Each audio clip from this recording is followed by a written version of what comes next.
नमस्कार मित्रांनो, स्पोर्ट्स बजमध्ये आपले स्वागत आहे। तर मित्रांनो, ठाणे जिल्ह्यामधील सर्वात मोठी स्पर्धा म्हणजेच स्वर्गीय रतनबुवा पाटील स्मृती चषक। तर मित्रांनो, ही स्पर्धा सुरू झालेली आहे आणि या स्पर्धेचे असे खास वैशिष्ट्य असते की दरवर्षी या स्पर्धेत आपल्याला ठाणे वर्सेस रायगड अशी प्रेक्षणीय लढत पाहायला मिळते।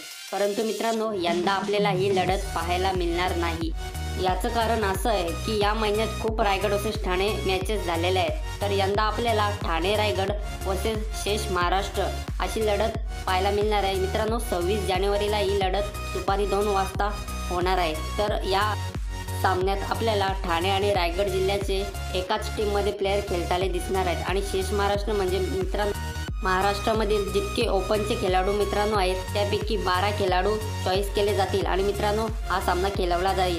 26 जानेवारीला दुपारी 2 वाजता हा सामना सुरू होईल। अपडेट आवडले असेल तर व्हिडिओला लाईक करायला मित्रांनो विसरू नका।